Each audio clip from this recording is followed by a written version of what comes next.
Well, and welcome back to Building Ben's Miata Part 8, 7 or 8. I think it's 8.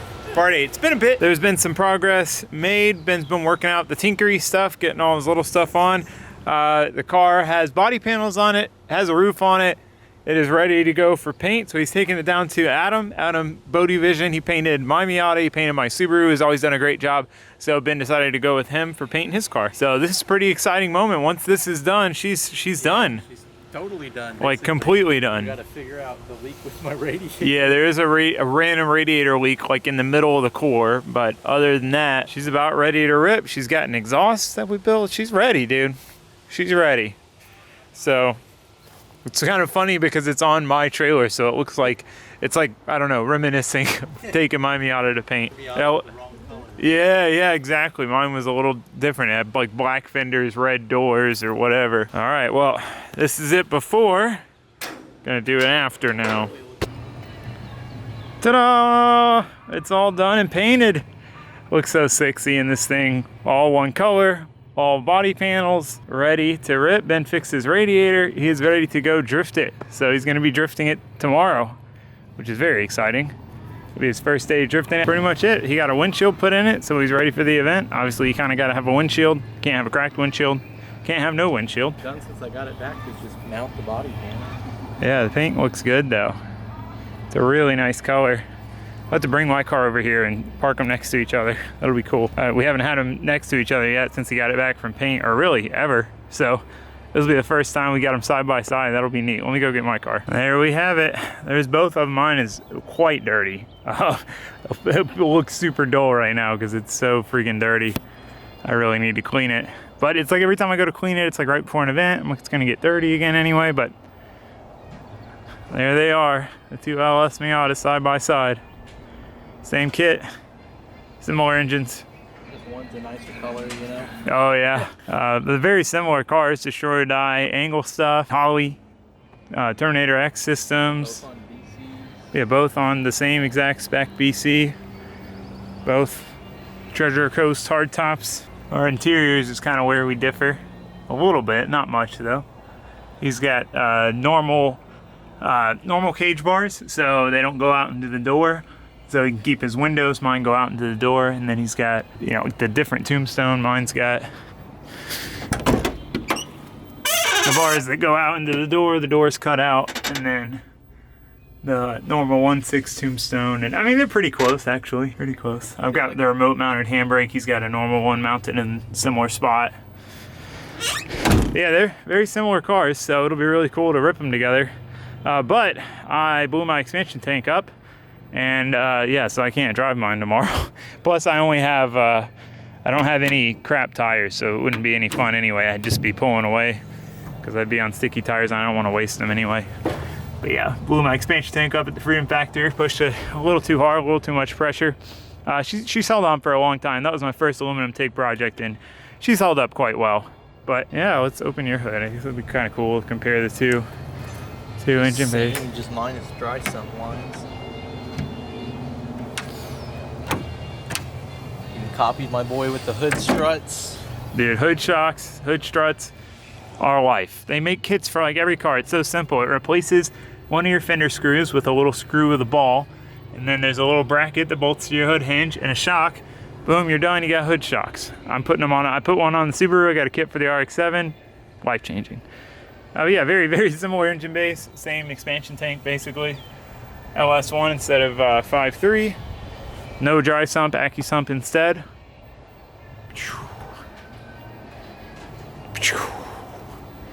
Sun's probably not the best to show you guys this, but you get the idea. They're basically the same, very similar. It is cool to see them side by side. Yeah, stock brakes versus Willwood's. All right, well, Ben's car is pretty much done, so it's time to go drift it.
kind of funny. It's kind of like role reversal. So for the longest time I had my LS Miata, Ben had his beater, 180 horsepower turbo Miata.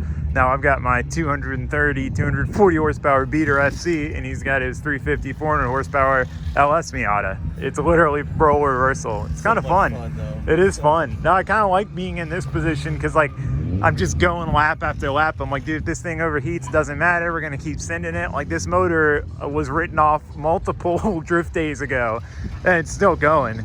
So it's nice to like, I'm not worried about it at all. Whereas when I drive my Miata, I have more fun, but I'm more worried about it. I'm focusing on it. I'm thinking about it. I'm watching the temps. I'm nice to it. I'm not nice to that.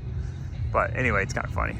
Made it back from the event. The only real casualty was the rear bumper. Just needs to be secured better. Mine's like rib nutted and bolted to my rear bumper support, and it never came off. So that'll be something to address before next time. But other than that, she did good, right? Yeah, no real issues with it. I've got oil leaked on one of the lines at the filter, and then the steering wheel's like a little off center, just little stuff like that. I need to do sway bar end links on the sway bar. Oh yeah, because you never put them on the rear. Exactly. Okay, yeah, that makes sense. Just never put them on. But yeah, overall, I mean, it seems like the car performed really well. Didn't get hot. Didn't seem to. Really couldn't ask for a better first day. Yeah. No issues, just ripping straight off the trailer. Basically. Yeah, no, it's nice because we had my car as like a canvas. Everything I learned, like this doesn't work, this doesn't work, and changed. We were able to do to his car straight off the rip instead of having to learn the same way. Yeah, made it super easy. The other thing that's pretty funny is Ben has always given me crap about power steering and said power steering's stupid and that you don't need power steering and yada yada, because in the turbo Miata it's fine. It actually feels like power steering. It's so light. But in this car, his first text to me, because I got there a little later, was, yeah, the steering's pretty heavy. I don't want to admit it, but pretty heavy. I was like, I told you, man, it's rough, dude. Like, it's manageable, but it's definitely not easy. But I mean, it works. I might go back to power steering on my car. But yeah, anyway, moral of the story is, great first day. Car looks sick. No cosmetic damage besides the rear bumper. No mechanical damage. Everything worked like it should, so I'm stoked. I know Benny Boy's stoked. No, I'm super happy with it. So yeah, I guess that's pretty much going to be it for this series. You know, the car is really essentially done. I'm sure there'll be stuff done to it later on, but the build is finished. It's kind of the conclusion. So if you guys have any questions or anything else you might want to see in a future episode, let us know. But otherwise, thanks for watching. Thanks for subscribing. Goodbye.